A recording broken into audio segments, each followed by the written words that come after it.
Hello everyone, welcome back to your Super20 Institutes, and I'm here again to teach us physics. So before starting our new topic, we will see what we have done yesterday in our previous class. So okay, now let's come to the point. So before starting our new topic, we will see we have done that is the electric field intensity and its some numericals or examples which is based on your electric field intensity, as well as we will see the graph versus, that is the graph between E versus X here, where E is the electric field intensity and X is the distance between them. So today we will see the next topic. So today our new topic name is, that is the electric field lines or lines of force. Okay, now let's start. Electric field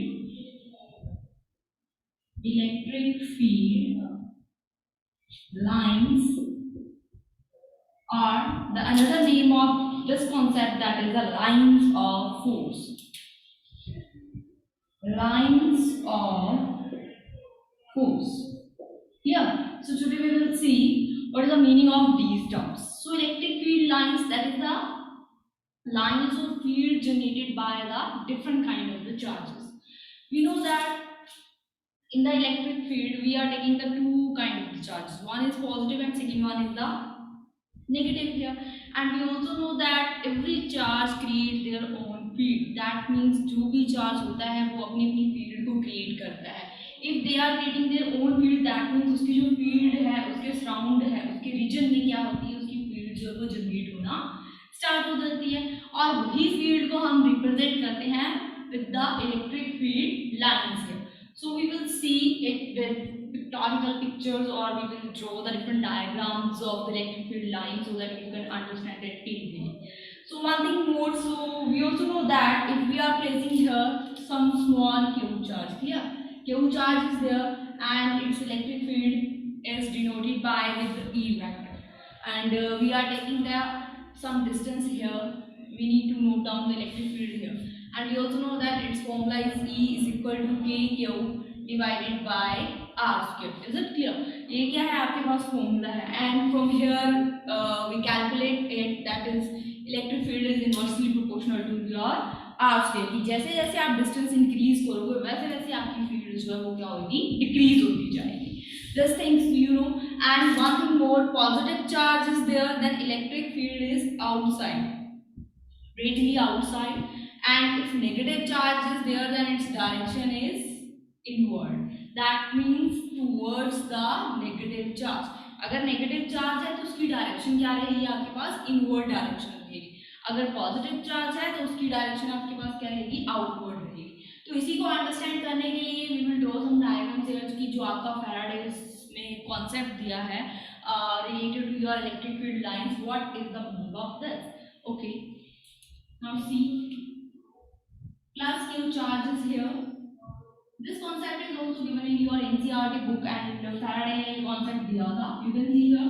उसने क्या किया कि जो q की field है वो आपको पता है कि इसकी जो field है वो क्या होगी, directly outward directions.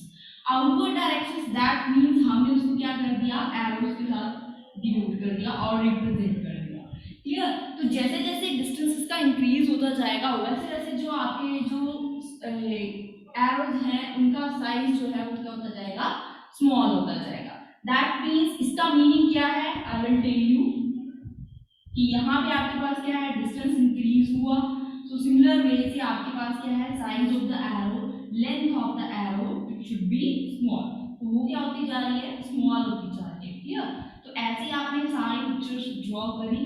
Similarly for negative charge also, उसके arrow जो है वो क्या आ जाएंगे, inside आ जाएंगे. या तो ये आपने क्या किया, एक पिक्चर को ड्रॉ किया which is for the positive charge. तो जैसे जैसे डिस्टेंस इंक्रीज हुआ वैसे वैसे आपकी जो लेंथ ऑफ द एरो है वो क्या होती जा रही है, डिक्रीज होती जा रही है. ये length of the arrow decrease हो रही है, किसको रिप्रेजेंट कर रही है, that is the length of the arrow represent the magnitude of the electric field. लिख लीजिए, length of arrows represent the magnitude of electric field. Yeah, that means if the length is increases or distance is increases from the plus q charge, then the magnitude of the electric field is going to be decreases. ये देखिए इन दोनों के बीच का distance क्या हो गया, बहुत ज्यादा हो गया. सिमिलरली हर एक एंगल्स में आपके पास जो डिस्टेंस है वो इंक्रीज होता जा रहा है और एरो की लेंथ जो है डिक्रीज होती जा रही है. तो इसका मीनिंग क्या होगा कि मैग्नीट्यूड जो आपका इलेक्ट्रिक फील्ड है वो क्या होता जा रहा है, दैट मीन्स डिक्रीज होता जा रहा है. और जो एरोज है वो किसको रिप्रेजेंट कर रहे हैं, डायरेक्शन ऑफ इलेक्ट्रिक फील्ड को. एरोज जो हैं वो किसको रिप्रेजेंट कर रहे हैं, डायरेक्शन ऑफ इलेक्ट्रिक फील्ड. ये दो टर्म्स आपने याद रखनी है. एक तो वो जो लेंथ है उसकी वो उसके मैग्नीट्यूड को रिप्रेजेंट करेंगे और जो एरोज है वो कौन सी डायरेक्शन में मूव कर रहे हैं वो उसकी डायरेक्शन ऑफ इलेक्ट्रिक फील्ड होगी. Is it clear to all of you? Okay, so now you can see. अब फर्दर उसने क्या किया, फैराडेज लॉज में तो ये कॉन्सेप्ट दे दिया, उसने डिफरेंट एरोज को यूज किया. फर्दर थोड़ी सी और मॉडिफिकेशंस इसमें हुई कि एरोज की जगह पे हम एक सिंगल स्ट्रेट लाइन क्यों नहीं लिख सकते, we will take single straight line. फिर आगे कॉन्सेप्ट क्या आया कि हमने इसको सिंगल स्ट्रेट लाइन के साथ क्या किया, रिप्रेजेंट किया. क्लियर कि जैसे आपने बनाया ही था वैसे आपको पता ही है कि पॉजिटिव चार्ज की क्या डायरेक्शंस होती है. फिर भी आई will be explain once more so that it is clear to all of you. आपकी बुक में सबसे पहले ऐसे फिगर दी होगी तो उसी को आपने कॉन्सेप्ट को रीड करना और आपको इजीली समझ आ जाएगा कि इसमें लेंथ ऑफ द एरो है मैग्नीट्यूड को रिप्रेजेंट करता है और जो एरोस की डायरेक्शन है वो डायरेक्शन ऑफ इलेक्ट्रिक फील्ड है. So similarly in the next step we are taking a complete straight line. यहाँ पे डिफरेंट एरोस को यूज किया है तो हमने यहाँ पे क्या किया, एक सिंगल लेंथ को यूज कर लिया, सिंगल स्ट्रेट लाइन को यूज कर लिया. अरे वो सिंगल स्ट्रेट लाइन भी तो डायरेक्शंस ऑफ इलेक्ट्रिक फील्ड को ही तो शो कर रही है, एज वेल एज वो किसको रिप्रेजेंट कर रही है, उसके मैग्नीट्यूड को.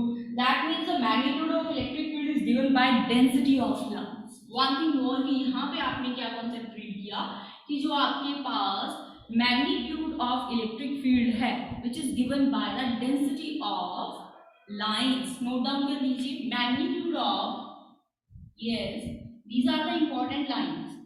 Magnitude of electric field, yes, magnitude of electric field is given by the density of lines. Density of lines. What is the meaning of this line? That means जो magnitude होगा electric field का वही represent करेगा कि उसकी कितनी density है. और भी कैसे है कि जितनी नंबर ऑफ लाइंस ज्यादा होंगी उतनी ज्यादा वहां पे इलेक्ट्रिक फील्ड क्या होगी, बहुत ज्यादा होगी. You can C near the charge यहाँ पे डेंसिटी क्या है, ज्यादा है सराउंडिंग में, तो वो एक दूसरे के नियर बाय प्लेस में रखी है. दैट मीन्स वहां पे इलेक्ट्रिक फील्ड की स्ट्रेंथ क्या होगी, ज्यादा होगी. जैसे जैसे उसने लॉन्ग डिस्टेंस कवर किया ये डिस्टेंस आपके पास क्या होता है, इंक्रीज होता जाता है. जैसे जैसे ये डिस्टेंस इंक्रीज हुआ that means density of line क्या होगी, आपकी डिक्रीज हो रही है. डेंसिटी ऑफ लाइन अगर डिक्रीज हो रही है दैट मींस आपके पास मैग्नीट्यूड ऑफ इलेक्ट्रिक फील्ड भी क्या हो जाएगा, डिक्रीज हो जाएगा. तो सिमिलरली इसको रिप्रेजेंट करती है डेंसिटी ऑफ लाइंस किसको रिप्रेजेंट करती है, that is the magnitude of electric field. Is it clear to all? So similarly we also know that these are the imaginary lines. ये आप सभी को पता ही है, इमेजिनरी लाइंस. या आप सिर्फ इसके इफेक्ट को फील कर सकते हो, एक्सपीरियंस कर सकते हो किसी अनदर चार्ज को यहाँ पे प्लेस करके.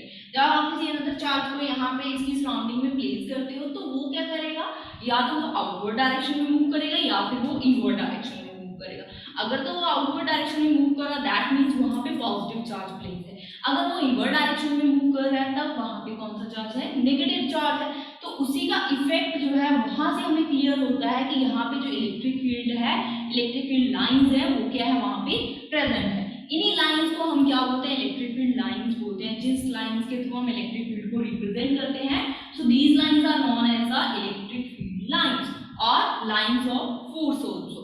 सो ये आपके पास क्या है कि एक इमेजिनरी लाइंस होती है, ये डायरेक्टली आपको दिखाई नहीं देती है. So you can feel with their forces कि यहाँ पे किस टाइप के फोर्सेस जो है वो अप्लाई हो रहे हैं, वहां से आप इनकी फोर्सेस को क्या करते हो, एक्सपीरियंस करते हो. और different time of the charge को इसके नियर अबाउट लेके जाते हो. जब उसके ऊपर इसका इफेक्ट क्रिएट होता है, either it will be repel or it will be attract, then you will feel that electric field is there. That means वहां पे कोई ना कोई फील्ड जो है वो क्या है आपके पास प्रेजेंट है. तो उसी के विद रिस्पेक्ट टू आप क्या करते हो, इलेक्ट्रिक फील्ड लाइंस को क्रिएट करते हो और इलेक्ट्रिक फील्ड को generate now you have to draw the same kind of picture for the minus Q charge. Sometimes ये 1 marks में आ जाता है, represent the electric field lines for the plus Q charge and negative Q charge, then you have to draw it like this. So now you need to draw it for minus Q charge. For the minus Q charge, nothing is difficult for this, which is not a difficult task. You can draw it by yourself. That is, direction should be inward. Direction कौन सी रहेगी? Inward रहेगी. Symmetrical plane से आपको इसकी lines को draw करना है, so that आप वहाँ पे equal kind of the electric field को क्या कर सको? Represent कर सको.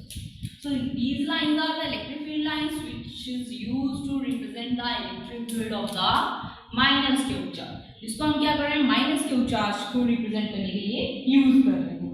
Here, so we also know that इसकी direction आपके पास क्या रहती है? Inward. Yes, direction is inward.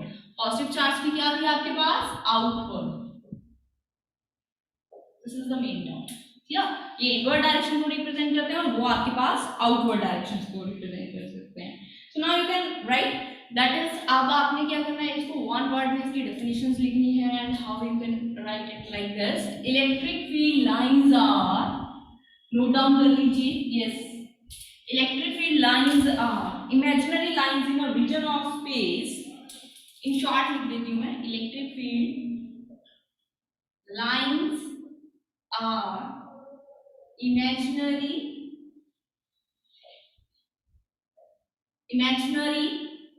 yes, lines in a region of space. Imaginary lines in a region of space.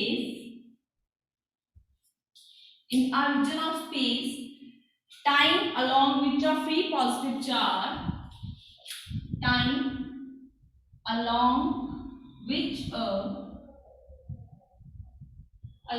a free positive charge would move, free positive charge would move if allowed to do so, if allowed to do so. Yeah, अगर आपको पता है 1 marks में define the electric field lines, then you can define it like this कि electric field lines होती है वो आपके पास एक imaginary lines होती है, एक space होता है, region होता है, time के accordingly जहाँ पे जो freely positive charge होता है वो क्या करता है? Move करता है, और वो कब move करता है? अगर उसको permission हो. Is it clear? So ये था आपके पास electric field lines का concept. Now we will see some basic characteristics of the electric field lines. Characteristics भी बोल सकते हो, properties भी बोल सकते हो. तो electric field lines है, इसकी different kinds of properties होती हैं. 10-15 properties मैं आपको यहाँ पे count करवाऊंगी. Maybe आपके group में 4 and 5 भी हो, but you should understand the concepts. क्योंकि इन्हीं प्रॉपर्टीज के बेसिस पे आपके पास क्या आते हैं? स्मॉल न्यूमेरिकल्स जो हैं, स्मॉल प्रॉब्लम्स जो है वो अराइज होती हैं, और यही आपके पास क्या है? फर्दर यूज किए जाते हैं for your competitive exam purposes. कि अगर आपको पता है कि इलेक्ट्रिक फील्ड लाइंस की क्या डिफरेंट प्रॉपर्टीज होती हैं, क्या इसकी कैरेक्टरिस्टिक्स होती है, so you would write the heading like a properties. Yeah, so we will do approximately 10 and 15 properties here. So one by one we can see here. First property is that is they originate from positive and terminate at the negative charge. Yes, they, write down, they originate from positive and terminate at the negative charge. Is it clear this point to all of you? कि अगर आपके पास positive charge है वहां से ये start होती हैं और आपके पास नेगेटिव चार्ज पे इनका क्या होता है? एंड होता है, टर्मिनेट होता है. Is it clear? तो आप इसको ऐसे भी रिप्रेजेंट कर सकते हो. क्लियर कि पॉजिटिव चार्ज इसकी डायरेक्शन आउटवर्ड होती है, नेगेटिव चार्ज की इनवर्ड डायरेक्शन होती है. That means they started from the positive charge and they will end at the negative charge. So ये था आपके पास फर्स्ट पॉइंट. सेकेंड पॉइंट है they do not form closed loop. Here they do not form closed loop. They do not form closed loop. कोई भी एक charge वो अपना एक सर्कल नहीं क्रिएट करेगा, जैसे क्यू चार्ज है, पॉजिटिव क्यू चार्ज है, कि उसकी जो इलेक्ट्रिक फील्ड लाइन जनरेट हो रही है वो आके यहाँ पे क्लोज लूप बना रहे हैं, विच इज नॉट पॉसिबल। ठीक है, तो they do not form a close loop. This is your second point. So now the next one is, because we know that कि यहाँ पे जो पॉजिटिव चार्ज है वहाँ से इलेक्ट्रिक फील्ड जनरेट होती है और नेगेटिव चार्ज पे एंड होती है, तो ये आपके पास एक सिंगल चार्ज क्लोज लूप नहीं बना सकता, which is not possible. That's why we are writing here they do not form a closed loop. Now the third point is they do not terminate in space. They do not terminate at. They do not terminate at, or sorry, in space. Yes, who will tell me the meaning of this? That means कि जैसे जैसे आपकी electric field lines जो हैं वो increase होती जाती हैं और चार्ज से आपका डिस्टेंस इंक्रीज होता जाता है, इट डजंट मीन कि वहाँ पे वो टर्मिनेट होगी है। Clear? I will show with one example. Electric field lines जैसे बहुत ज़्यादा डिस्टेंस कवर कर लेती है, तो वो इनफाइनाइट डिस्टेंस तक क्या उसका इफेक्ट जो है निग्लिजिबल हो जाता है, बट हम उसको ये नहीं बोल सकते कि वो टर्मिनेट हो गया है। उसका इफेक्ट जो है निग्लिजिबल होता जाता है, इफेक्ट जो है डिक्रीज होता जाता है, approximately equal to zero here, but space में जाके इनफाइनाइट डिस्टेंस पे जाके वो जाके क्या हो जाती है, मतलब टर्मिनेट नहीं होती है, वो इनफाइनाइट डिस्टेंस जो है वो क्या करती है, कवर करती है। इसका मीनिंग क्या है, इनफाइनाइट स्पेस का meaning. Is it clear? So next आता है आपके पास the number of field lines are subjective. Fourth point, the number of field lines are subjective, but yes, number of field lines are subjective, but density of field lines is objective. Density of field lines are objective. इसका meaning आपके पास क्या हुआ कि number of जो field lines है वो तो सब्जेक्टिव हो सकती है, काउंटेबल हो सकती है, बट जो उसकी डेंसिटी है वो ऑब्जेक्टिव रहेगी, मतलब वो सेम रहेगी, चेंज नहीं होगी। वो आप कैसे आप देख सकते हो, you can see the one diagram here. I am again placing here the plus Q charge. Plus Q charge, suppose that ये प्लस क्यू चार्ज जो है ये 4 लाइंस को जनरेट कर रहा है। Clear? 4 lines are here. Here I am placing the 2q charge. 2q charge, that means अगर यहाँ से हम देखें प्लस क्यू चार्ज है, ये 4 लाइंस को जनरेट कर रहा है। If I am placing here the plus 2q charge, तो ऑटोमेटिकली यहाँ पे फील्ड लाइंस आपकी डबल होनी चाहिए according to the charge, because charge becomes double, then कितनी लाइन होनी चाहिए, 8 लाइन होनी चाहिए। या तो उसकी डेंसिटी भी क्या हो जाएगी, इंक्रीज हो जाएगी, क्योंकि वो फील्ड लाइंस के ऊपर डिपेंड करती है, तो वो आपके पास क्या रहेगा, एक ऑब्जेक्टिव रहेगा। लाइंस आपकी इंक्रीज होगी, नियर टू द चार्ज आपके पास डिस्टेंस क्या रहा, स्मॉल, तो यहाँ पे फील्ड लाइन काफी स्ट्रॉन्ग होगी, डेंसिटी काफी स्ट्रॉन्ग होगी। अगेन यहाँ पे भी आपके पास क्या रहा, स्मॉल डिस्टेंस, और ये आपके पास क्या हो गया, इंक्रीज हो गया। ये डिस्टेंस इंक्रीज हो गया तो डेंसिटी आपकी यहाँ पे डिक्रीज होती जाएगी। Clear to all of you कि डेंसिटी आपके पास क्या होती है, ऑब्जेक्टिव होती है, बट जो फील्ड लाइंस है वो आपके पास क्या होती है, सब्जेक्टिव होती है। Okay, now let's come to the next point. These are the 4 points. The number of field lines thrown to a charge is proportional to magnitude of the charge. The number of, okay, where I will write it here. Fifth number point, the number of, क्या कहा मैंने? Yes, the number of field lines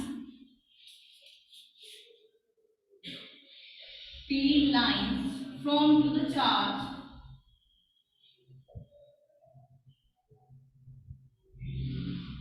is proportional to the magnitude of the charge. किसके proportional होता है, magnitude of the charge, magnitude of charge। या कि जितनी भी आपके पास नंबर ऑफ फील्ड लाइंस हैं वो चार्ज के मैग्नीट्यूड की क्या रहेगी, इक्वल रहेगी। तो चार्ज के मैग्नीट्यूड के इक्वल रहेगी, इसको इसको आप कैसे अंडरस्टैंड कर सकते हो? अभी मैंने बताया कि प्लस Q चार्ज से अगर आपके पास 2 लाइन जनरेट हो रही है तो सिमिलरली अगर आप 2Q चार्ज लेते तो वहां से 4 लाइंस जो है वो क्या होगी, जनरेट होगी। तो इस तरह से आप क्या बता सकते हो कि नंबर ऑफ फील्ड लाइंस है उसके मैग्नीट्यूड के ऊपर डिपेंड करती है कि इसका एक सिंगल मैग्नीट्यूड है, मतलब चार्ज का अमाउंट एक सिंगल Q चार्ज है तो वो 2 लाइंस को जनरेट कर रहा है। If we are taking here the 2 Q charge that means उसका अमाउंट हमने डबल कर दिया, दैट मींस वो लाइंस भी उससे क्या करेगा, डबल जनरेट करेगा। तो वो किसके ऊपर डिपेंड कर रहा है, उसके मैग्नीट्यूड के ऊपर डिपेंड कर रहा है। क्लियर? ओके, तो इसी के बेसिस पे हम एक छोटा सा मैथड कर रहे हैं which is based on your 5th number point कि जो आप प्रॉपर्टीज कर रहे हो और इलेक्ट्रिक फील्ड लाइंस की कैरेक्टरिस्टिक्स कर रहे हो। क्लियर? तो ये इसके मैग्नीट्यूड के ऊपर डिपेंड होता है। So write down the one questions here. Questions क्या, आपको एक डायग्राम दिया हुआ है and you need to find the ratio of the Q1 and Q2 charge. Suppose that here is Q1 here and this is the Q2. जो आपके पास second charge है Q2 charge दिया हुआ है वो नेगेटिव चार्ज है। Clear? This is your negative charge and we also know that Q1 is positive charge, वहां से फील्ड जो जनरेट होगी वो आपके पास क्या है, नेगेटिव चार्ज के ऊपर टर्मिनेट होगी। ये आप इसको एक्सिस ले लो which is not a field. क्या, तो ये हमने क्या किया, एक पॉजिटिव चार्ज लिया और एक नेगेटिव चार्ज लिया। तो आपके पास एक डायग्राम दिया हुआ है, यहाँ से फील्ड जनरेट हुई 10, यहाँ से फील्ड जनरेट हुई, यहाँ पे टर्मिनेट हुई। क्लियर? और सिमिलरली यहाँ से जनरेट हुई, यहाँ से जनरेट हुई, तो ये क्या हो रही है, टर्मिनेट हो रही है। सो अब आपके पास क्या दिया हुआ कि 2 लाइंस एक्स्ट्रा दी हुई है, this one towards the other direction which is look like this. Yeah, now the question is this: find the ratio of the Q1 and Q2 here. Find Q1 divided by Q2 which is equal to dash. ये आपने find out करना है और आपके पास options दी गई हैं 2, 4 options are there, 2, 1/2, -2 and fourth one is -1/2 which is the right one answer. You need to find from these 4 options. Yeah, ये 4 options दी हुई हैं और आपने इसका एग्जैक्ट आंसर फाइंड आउट करना है। तो सबसे पहले देखिए Q1 चार्ज से कितनी लाइंस जो है आपके पास जनरेट हो रही है। क्लियर? क्योंकि ये आप क्या देखोगे, the number of line field lines from a charge is directly proportional to the magnitude of the charge. Okay, magnitude पे होगी काउंट। तो हमें इस फिगर से ये डायरेक्टली क्लियर हो रहा है कि Q1 जो है वो 1 2 3 4 5 6 7 8 लाइंस को क्या कर रहा है, जनरेट कर रहा है। दैट मींस ये बिगर चार्ज है as compare to Q2, because Q2 जो है उसके ऊपर सिर्फ 4 लाइंस ही टर्मिनेट हो रही है, 4 लाइंस उसके इनसाइड आ रही है। दैट मींस वो आपके पास क्या स्मॉल चार्ज है as compare to the Q1। ये बात तो क्लियर होगी, Q1 is greater than Q2 क्योंकि उसका मैग्नीट्यूड ज्यादा है। अब Q1 कितनी लाइंस को जनरेट कर रहा है, 8 लाइंस को जनरेट कर रहा है और Q2 4 लाइंस को जनरेट कर रहा है। तब आपने जब इसको कैंसिल आउट करा then you will get the answer is 2 here. But we also know that Q1 is positive charge and Q2 is negative charge. That means your answer becomes -2. तो इसमें से कौन सी ऑप्शन करेक्ट होगी, third one.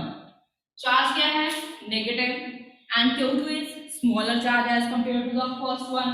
Then आपके पास result क्या रहेगा, -2. Clear? Answer is -2। Note down कर लीजिए इसको। यस,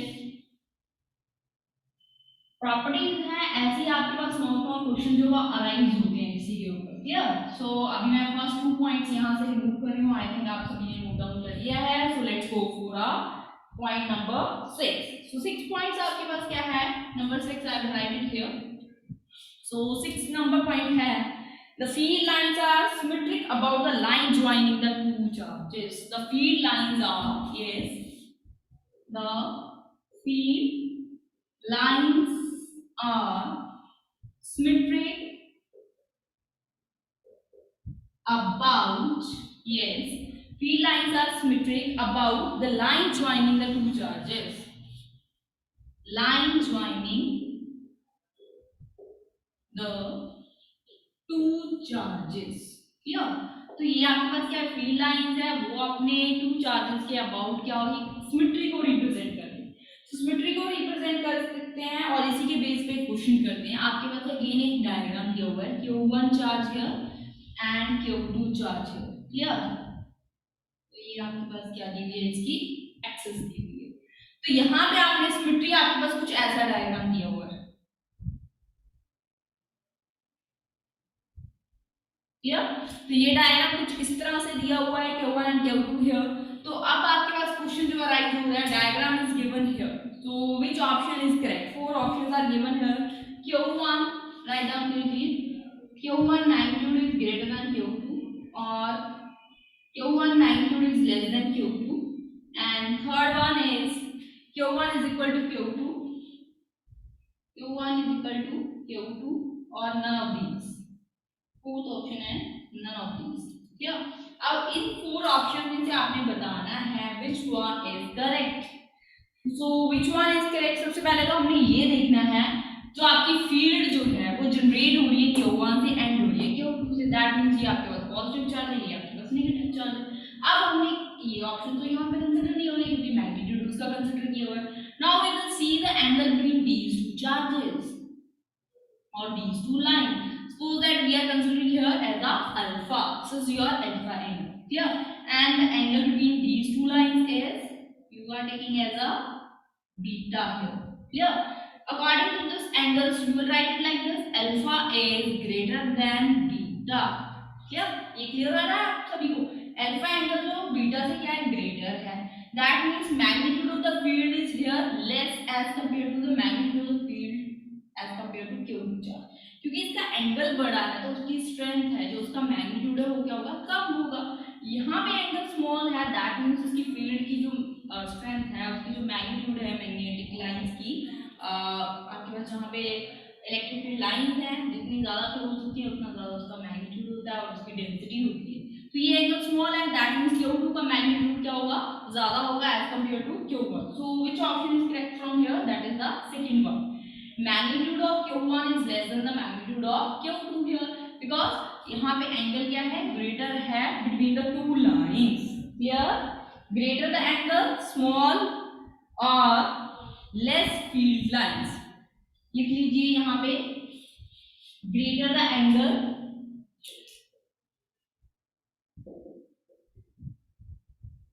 अगर एंगल बहुत ज्यादा ग्रेटर होगा तब उसकी फील्ड क्या होगी, small, small, smaller angle then field क्या होगी, स्ट्रॉन्ग, स्ट्रॉन्ग फील्ड, ठीक है, और लार्ज फील्ड भी आप उसको बोल सकते हो, क्योंकि angle between two lines is very much small as compare to the another angle. So उस तरह से वहां पे आपकी जो फील्ड जनरेट हो रही है वो क्या होगी, स्ट्रॉन्गर होगी। Clear? So now we will see the 7 number point. 7 number point, yes, 6 we have done, now the 7th number point। 7th number point भी आपके पास बहुत ही इंपॉर्टेंट है और इसके बेस पे भी एक छोटा सा न्यूमेरिकल आ जाता है आपके पास।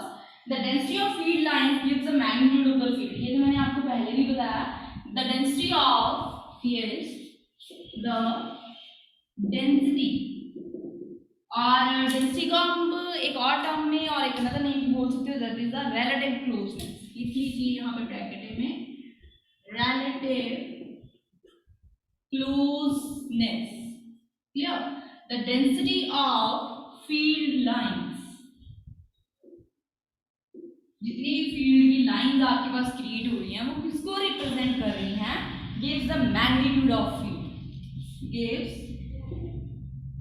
magnitude of field। तो मैंने पहले भी बताया कि जितनी भी आपके पास डेंसिटी रहेगी उसके मैग्नीट्यूड को रिप्रेजेंट करेंगे, उसके मैग्नीट्यूड को रिप्रेजेंट करेंगे, जितनी ज्यादा उसकी लाइन होगी उतना ज्यादा उसका मैग्नीट्यूड होगा। So we can understand this with a small diagram. Okay, I will start making here, you can draw it also. Diagram will look like this, आपके क्वेश्चंस में भी दिया होता है sometimes. Yeah, so now here is the point A, here is the point B, and some here is the point C। अब आपके पास A, B, C 3 points दिए हुए हैं इस डायग्राम में। Now you need to find out the electric field at each and every point। That means electric field at A point is greater than electric field at B। Again, EC is greater than EB। That means EA is equal to EC। What is the meaning of this? Yes, ये कुछ इस तरह से बनाना है कि दोनों distance same आ जाए। अब आप देखो 3 पॉइंट्स आपके पास आ रहे हैं, यहाँ पे लाइंस एक दूसरे के क्लोज है तो इसका मैग्नीट्यूड ज्यादा होगा, इलेक्ट्रिक फील्ड ज्यादा होगी। बी पॉइंट पे आगे लाइंस का डिस्टेंस जो है वो क्या हो गया, इंक्रीज हो गया, that means angle between them is increase. तो अगर इसके बीच का एंगल इंक्रीज हो गया है तो यहाँ पे आपके पास जो फील्ड लाइंस का मैग्नीट्यूड है, उसकी जो डेंसिटी है वो क्या हो जाएगी, डिक्रीज हो जाएगी। तो सिमिलरली पॉइंट सी है वो बिल्कुल सिमिलर है आपके ए पॉइंट के इक्वल सिमिलर है, तो ये दोनों पैरेलल लाइंस एक दूसरे के आ रही हैं और इन दोनों के बीच का डिस्टेंस भी सेम है। तो आपके पास इलेक्ट्रिक फील्ड जो पॉइंट सी के ऊपर होगी वो क्या होगी, ग्रेटर होगी as compare to B, that means the overall result is E is equal to EC। Clear? Closer the field larger the magnitude, जितनी ज्यादा फील्ड क्लोज होगी उतना ज्यादा उसका मैग्नीट्यूड क्या होगा, ज्यादा होगा। Clear to all of you? Diagram draw कर लीजिए। तो आपको कोई पॉइंट लर्न करने की जरूरत नहीं पड़ती है, you can understand this point easily. Clear? तो यहाँ पे समटाइम्स क्या डिफरेंट काइंड्स ऑफ डायग्राम्स वहाँ पे बनाए होते हैं और आपको क्या करना होता है, फील्ड को जनरेट करना होता है और बताना होता है which point has a stronger field as compare to others. अगर आपको ये इसकी प्रॉपर्टी पता है then you can easily sort out your questions और some MCQs which is based on this. Okay, now the next point is, yes, next point number is 8.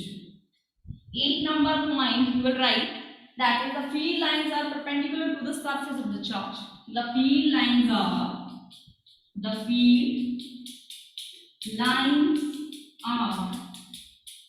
perpendicular to the surface of the charge. Perpendicular to the surface of the charge.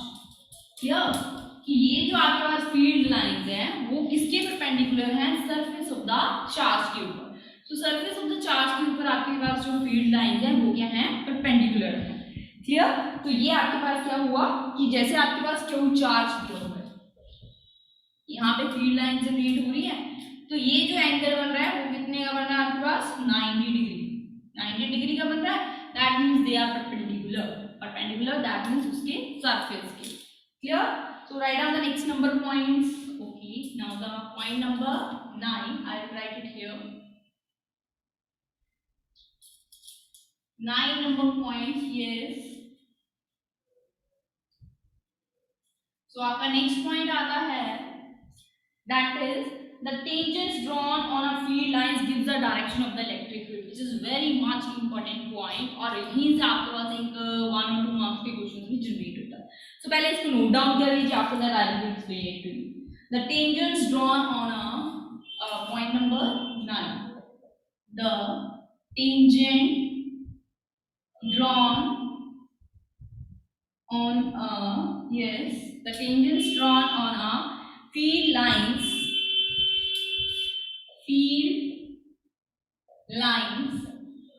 gives the direction of the, yes, gives the direction of the electric field at that point. Direction of the electric field at that point. Here, what is the meaning of this line? That is, if you are drawing any tangents or any points of the field, then which represent or which gives the direction of the electric field. Suppose that I am drawing here the electric field lines, ठीक है, electric field lines को मैंने यहाँ पे बनाया, denote किया और यहाँ पे मैंने एक पॉइंट कंसिडर कर लिया और यहाँ पे मैंने क्या कर लिया, एक टेंजेंट्स को ड्रॉ कर लिया। Tangents suppose that this is the point A and this is your point B। यहाँ पे भी मैंने इसके टेंजेंट्स को ड्रॉ कर लिया और थोड़ा सा और इसको इंक्रीज कर लेते हैं। यहाँ पे कोई पॉइंट C आ रहा है और यहाँ पे भी आपने इसके टेंजेंट्स को ड्रॉ कर लिया, ठीक है। ये A पॉइंट है, ये B पॉइंट है, तो ये क्या कर रहा है, उसकी इलेक्ट्रिक फील्ड को रिप्रेजेंट कर रहा है। तो ये किसको रिप्रेजेंट कर रहा है, इलेक्ट्रिक फील्ड को, that is direction of the electric field. ये जो है these are the lines that is tangent. Tangents जो है वो किसको रिप्रेजेंट कर रहे हैं, direction of the electric field at that point. इस पॉइंट पे इलेक्ट्रिक फील्ड इस डायरेक्शन में है, इस पॉइंट पे इस डायरेक्शन में है, and somewhere else if you are taking the another point तब उसकी डायरेक्शन आपके पास क्या है, उसकी डिफरेंट है। Clear to all of you? Okay, so now the next is two electric field lines. Again, these are the important points.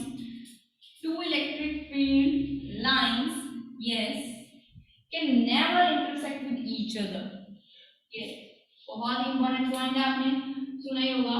To electric field lines can never be intersect. क्यों?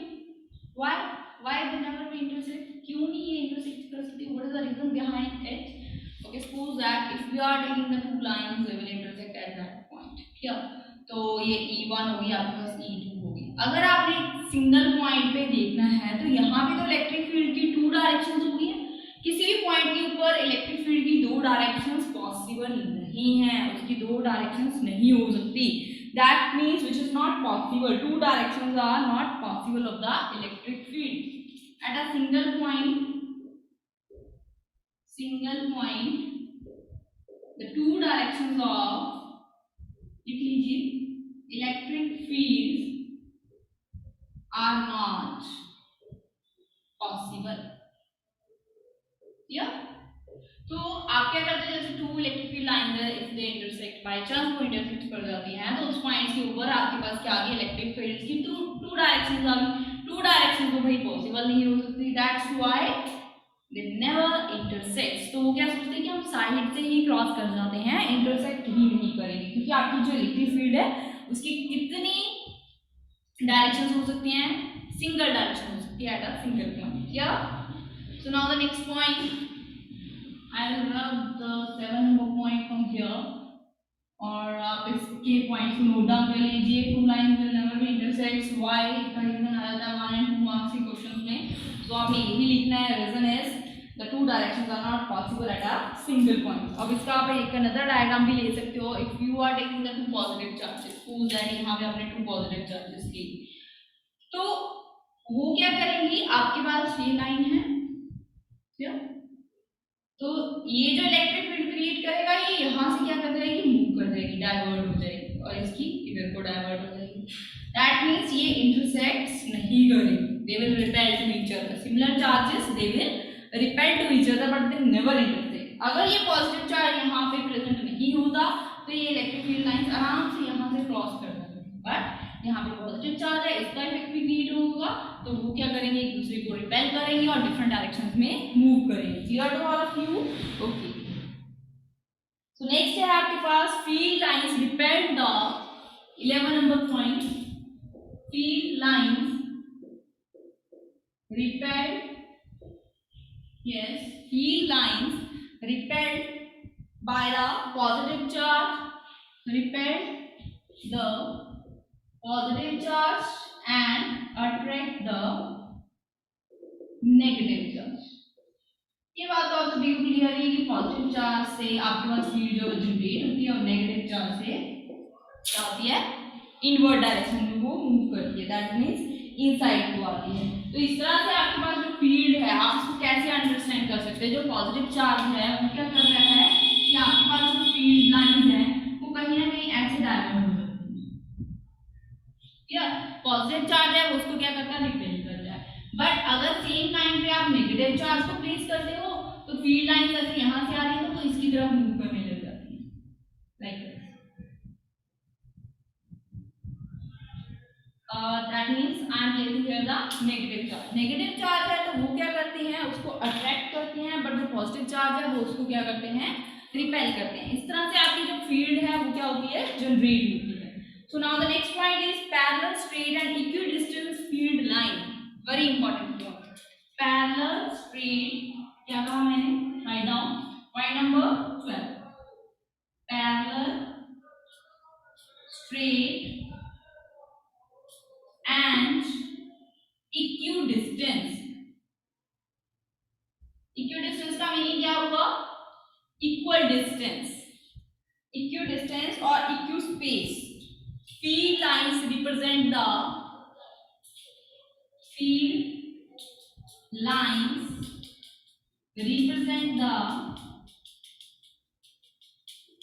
uniform electric field. Word is uniform. electric field. Is it clear to all of you? Parallel हैं, straight lines हैं और equal spaced हैं, equal distance हैं, वो किसको represent करेंगी? Uniform electric field lines को रिप्रेजेंट करेगी. I will draw a diagram here so that it can easily understand to you. These are the three lines which are parallel, equal in magnitude and equally spaced. This is known as your uniform electric field. So similarly, if something else is like this, this electric field is non-uniform. Yes, it is non-uniform because which is not equally spaced. Distance is different between these lines. तो ये आपके पास क्या हुआ? That is a non-uniform. Is it clear? Okay. Now the next point is there. Yes. One question we will do. That is point number 13 here. Very important point. Under the electrostatic condition, electric field inside a conductor is absent. Yes, 13 number point. Under the electrostatic conditions, under the electrostatic conditions, the electric field inside a conductor is electric field inside a conductor is absent. Absent or we can say that zero. कि अगर आपके पास कोई electric field है electrostatic conditions के inside, आप conductor के inside देख रहे हो, कंडक्टर के इनसाइड आपको क्या करना है? इलेक्ट्रिक फील्ड को जनरेट करना है. तो इलेक्ट्रोस्टैटिक की अगर वहां पे कंडीशंस आ रही हैं तो इसके इनसाइड इलेक्ट्रिक फील्ड आपके पास क्या रहेगी? जीरो रहेगी. दैट इज कंडक्टर है ये. ठीक है? तो कंडक्टर के इनसाइड आपने पॉइंट लर्न रखना है. That is the electric field is zero. Here now the next number point number 14 here. Here 14 number point, write down electric field lines are always perpendicular to the surface of the conductor.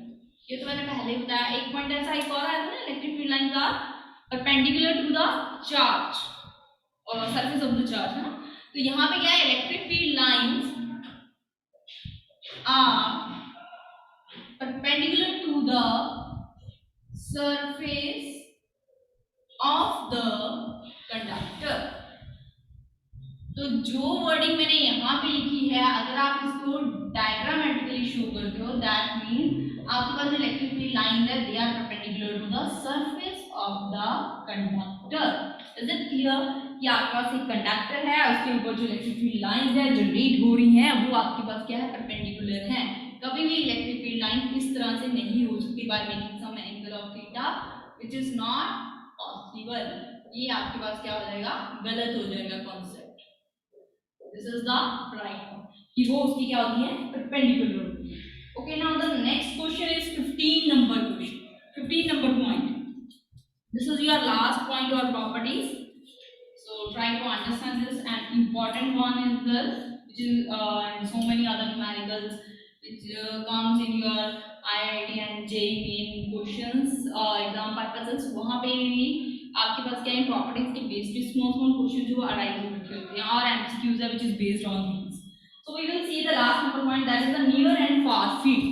Concept है आपके पास near and far field. कि किसी भी charge के through अगर आपके पास field generate होती है तो वो नियर से आप उसको कैसे फील करते हो, जब लॉन्ग डिस्टेंस पे आप चले जाते हो तब उसकी फील्ड कैसे आप फील करते हो, तो उसको हमने क्या करना है? एक्सप्लेन करना है. So I am taking two charges here. I will be explain it with the charges so that it is easily clear to you. And here is another cube charge. Here both are the different charges. One is positive and second one is the negative here. And we also know that positive charge से आपके पास जो field है वो क्या हो रही है? Generate हो रही है. और नेगेटिव चार्ज में क्या होगी? एंड होगी. I am drawing it like this. That it is clear to you कि यहाँ पे आपके पास क्या है, 2q पॉजिटिव चार्ज है, यहाँ से फील्ड जनरेट हुई और यहाँ पे जाके टर्मिनेट हुई। Similarly clear. और आपके पास क्या है कि यहाँ पे 2 लाइंस आ रही हैं ऐसे, और नेगेटिव चार्ज है तो ऑब्वियसली वो इनवर्ट डायरेक्शंस को मूव करेंगे। क्लियर, माइनस क्यू चार्ज तो इनवर्ट डायरेक्शंस को मूव करेंगे। बट जो आपके पास 2q चार्ज है, अमाउंट और मैग्नीट्यूड इज डबल, तो अगर ये 4 लाइंस को इनवर्ट डायरेक्शन में मूव करवा रहा है तो यहाँ पे कितनी लाइन होनी चाहिए, 8 लाइंस होनी चाहिए। I am drawing it like this, क्या, and 2 you should draw it here.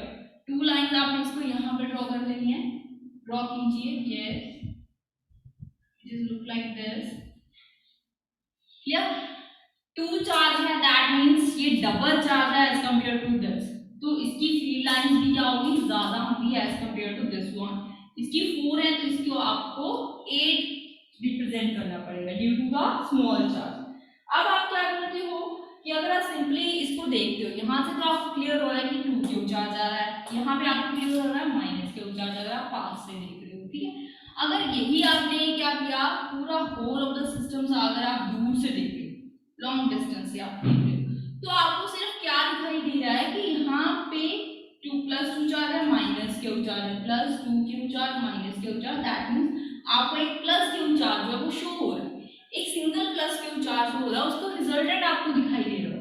और प्लस q चार्ज से आपको पता है कि क्या शो हो रहा है कि प्लस q चार्ज है, वहां से जो इलेक्ट्रिक फील्ड लाइंस है वो क्या होंगी, एलिमिनेट होंगी, दैट मींस आउटवर्ड डायरेक्शन में जाएंगी। अब ये जो फील्ड है इसका मीनिंग क्या हुई है, फील्ड जो है वो कहीं ना कहीं से ऐसे आके इसके इनसाइड जा रही होगी। क्लियर, ऐसे हम दूर से देख रहे हैं, फार डिस्टेंस को हम कंसीडर कर रहे हैं, नियर से तो आपको ऐसे ही दिखाई देगा जैसे सिस्टम है। अब आपके पास क्या बचा, plus Q charge. Plus Q charge है तो वो फील्ड को जनरेट करेगा। क्लियर, और ये जो आपकी लाइंस हैं ये आपके पास क्या आ रही हैं, आउटवर्ड डायरेक्शन में। एक तो ये आ गई है ऐसे और इसकी ये आ गई है ऐसे।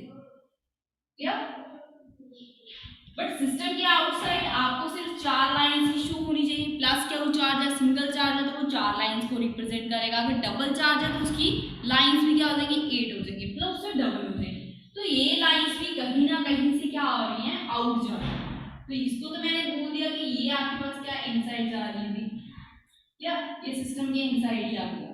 ये लाइंस कहीं ना कहीं ऐसे करके ये क्या आ रही है, क्यू चार्ज पे जाके टर्मिनेट हो रही है। बट यहाँ पे आपके पास ये 2 लाइंस हैं तो ये कहीं ना कहीं ऐसे सिस्टम से आउट जा रही है।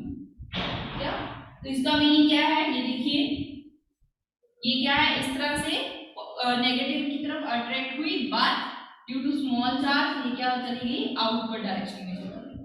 और यहाँ से ये जो आपके पास लाइन है ये भी क्या चलेगी, आउटवर्ड डायरेक्शन में चलेगी।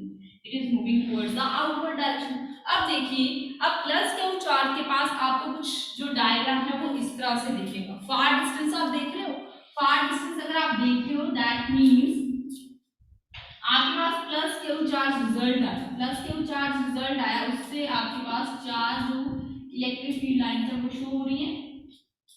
2 in this direction, 1 is 2 and this is your third one and this is your fourth one.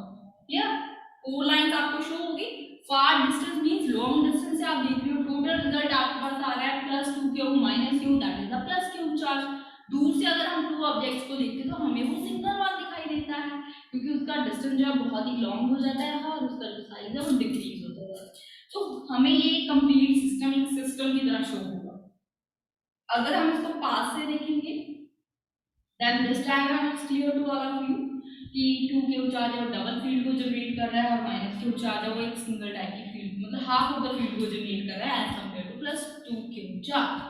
तो अगर we will see from the long distance and the overall result of this system, then we will get the result is only single q charge and having a half field as compared to the total one. Clear to all of you? So line should be symmetric about the charge. One thing more आपने याद रखना है कि line should be symmetric. ये जो lines आपने draw करनी है it should be a symmetric.